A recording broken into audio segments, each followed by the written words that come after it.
उस स्त्री का नाम था चंचला, एक सुंदर मोहक वेश्या जिसे ब्राह्मणों ने लालच देकर तैयार किया था। चंचला बुद्ध की सभा में आई और भरी भीड़ में बोली, हे बुद्ध, तुमने मुझे गर्भवती बनाया। सभा स्तब्ध हो गई। कुछ आंखें आश्चर्य से फटी रह गईं, कुछ चेहरों पर संदेह झलकने लगा, पर बुद्ध शांत रहे, ना आंखें उठाईं, ना मुद्रा बदली। क्यों मौन हो बुद्ध? क्या सत्य सुनकर वाणी गुम हो गई? चंचला फिर चीखी। बुद्ध ने धीरे से सिर उठाया। नजरों में करुणा थी, आवाज में आभा। हे चंचला, सत्य अपने आप को प्रकट कर लेता है। झूठ चाहे जितना भी सजा हो, उसका अंत होता ही है। और तभी चंचला के पेट पर बंधा तकिया नीचे गिर पड़ा। चंचला कांप उठी, घुटनों के बल गिर गई। क्षमा करें तथागत, मैंने बहुत बड़ा पाप किया है। बुद्ध ने कहा, सत्य के मार्ग पर जो अडिग रहता है उसे कोई डिगा नहीं सकता। इसके बाद चंचला ने अपने आभूषण उतार दिए और बुद्ध से भिक्षुणी बनने की प्रार्थना की। बुद्ध ने मुस्कुराकर कहा, जब अंतरात्मा से परिवर्तन होता है तब मार्ग अपने आप मिल जाता है।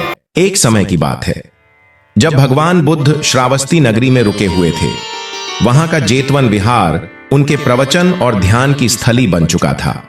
प्रतिदिन हजारों लोग दूर दूर से आते, कुछ सत्य की खोज में, कुछ शांति की तलाश में और कुछ विरोध की भावना से। श्रावस्ती में रहने वाले ब्राह्मणों को बुद्ध का प्रभाव खटकने लगा था। वे देख रहे थे कि उनके यज्ञ, हवन और कर्मकांडों की दुकानें उजड़ रही हैं।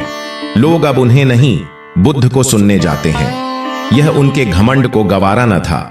उन्होंने एक षड्यंत्र रचा। उन्होंने चंचला नाम की एक वेश्या को बुलाया। चंचला अत्यंत सुंदर, नृत्य और भाव भंगिमा में पारंगत।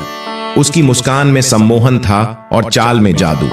ब्राह्मणों ने उसे बहुत सारा धन और आभूषण दिए और कहा, तू बुद्ध पर झूठा आरोप लगाएगी, कहेगी कि तू उनके गर्भ से है। इससे उनकी कीर्ति नष्ट हो जाएगी और लोग फिर हमारे पास लौट आएंगे।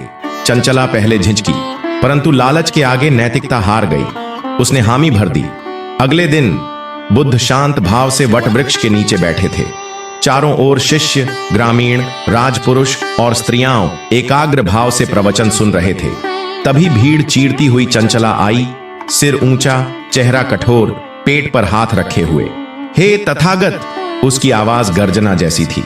तू जिसे बुद्ध कहते हो, इस गर्भ का पिता वही है। उस ढोंगी ने मुझे भिक्षुणी बनकर विहार में सेवा करने के बहाने बुलाया और फिर मेरे साथ छल किया। सभा स्तब्ध हो गई। कुछ आंखें आश्चर्य से फटी रह गईं, कुछ चेहरों पर संदेह झलकने लगा, पर बुद्ध शांत रहे, ना आंखें उठाईं, ना मुद्रा बदली।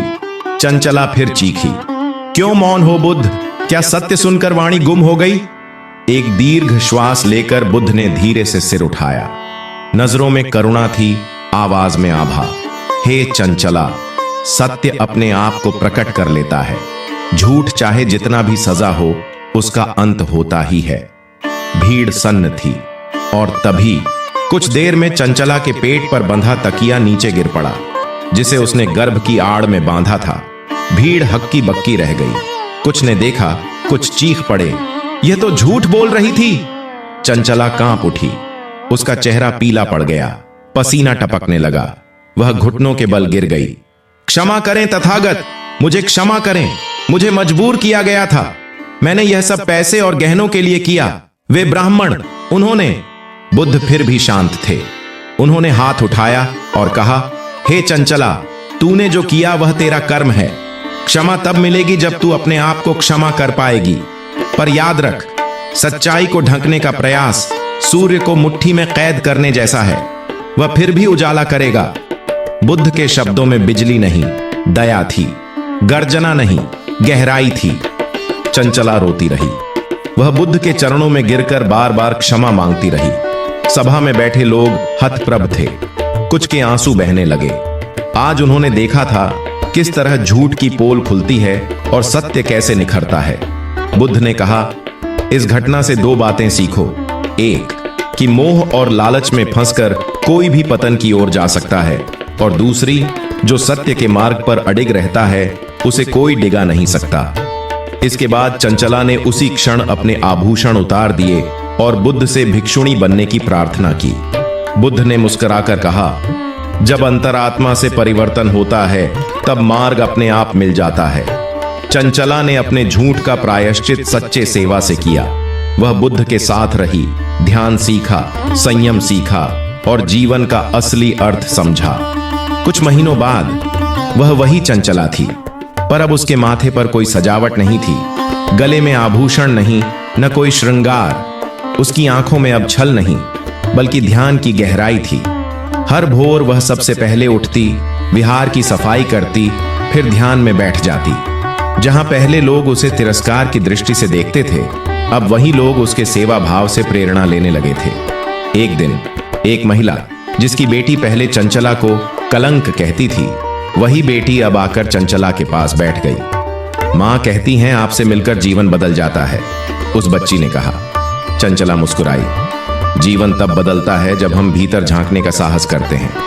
उसी शाम चंचला ने बुद्ध से पूछा, तथागत, क्या एक वेश्या भी बोधि प्राप्त कर सकती है? बुद्ध बोले, जब जल अशुद्ध होता है तो क्या वह कभी निर्मल नहीं हो सकता? तू जल है चंचला, और ध्यान तुझे निर्मल करता जा रहा है। कुछ वर्षों बाद चंचला अब भिक्षुणी संघ की एक प्रेरणा स्रोत बन चुकी थी।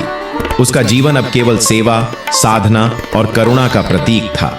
लोग उसके पास आते, अपनी पीड़ा लेकर, अपनी पश्चाताप की कहानियां लेकर, और चंचला उन्हें वही सिखाती जो उसने सीखा था। सत्य से मत डरो। झूठ जितना भी सुंदर क्यों न लगे, उसकी चमक क्षणिक होती है, पर सत्य वह भीतर भी जलता है और बाहर भी उजाला करता है। एक दिन एक युवती रोती हुई चंचला के पास आई। मैंने बहुत गलतियां की हैं, क्या अब भी मेरा जीवन बदल सकता है? चंचला ने उसका हाथ थामा और कहा, जब मैं बदल सकती हूं तो तू क्यों नहीं? समय बीतता गया। श्रावस्ती में अब बुद्ध के अनुयायियों की संख्या और भी बढ़ चुकी थी, पर अब लोग सिर्फ बुद्ध को नहीं, भिक्षुणी चंचला को भी सुनने आते। वो वेश्या जिसने कभी झूठ फैलाया था, अब सत्य की साधिका बन गई थी। एक दिन जब बुद्ध अपने अंतिम वर्षों में थे, उन्होंने अपने चारों ओर प्रमुख भिक्षुओं और भिक्षुणियों को एकत्र किया। चंचला भी वहीं बैठी थी, मौन, स्थिर और आंतरिक तेज से प्रकाशित। बुद्ध बोले, जिन्होंने अंधकार में दीप जलाया वे ही दूसरों के पथ प्रदर्शक बनते हैं। आज मैं उस स्त्री को आशीर्वाद देता हूं जिसने अपने अतीत को मिटाकर अपने भीतर बोधि का दीप जलाया है। चंचला की आंखों में आंसू आ गए, लेकिन ये आंसू पश्चाताप के नहीं, बल्कि स्वीकार की पूर्णता के आंसू थे। फिर कुछ समय बाद बुद्ध महापरिनिर्वाण को प्राप्त हुए। श्रावस्ती शोक में डूबा, पर उनके वचनों ने सबको संभाला। चंचला तब भी मौन रही, पर उसके भीतर कुछ बदल चुका था। अब वह लोगों को ध्यान सिखाती, स्त्रियों को आत्मनिर्भर बनना सिखाती और समाज को बताती, जो स्त्री किसी की परछाई थी, अब वह स्वयं प्रकाश है। अंतिम दृश्य, वृद्ध हो चुकी चंचला नदी किनारे बैठी है। उसकी आंखें बंद हैं और मुख पर गहरी शांति है। एक शिष्य पूछता है, माताजी, आपको कभी पछतावा नहीं हुआ अपने अतीत का? चंचला धीरे से आंखें खोलती है, नहीं, क्योंकि अगर वो अंधकार न होता तो मैं प्रकाश को कैसे पहचानती? और फिर एक धीमी हवा बहती है, नदी के जल में हलचल होती है और चंचला ध्यान की स्थिति में एक नई यात्रा पर निकल पड़ती है, शब्दों से परे, अहंकार से परे, पूर्णता की ओर। नमो बुद्धाय।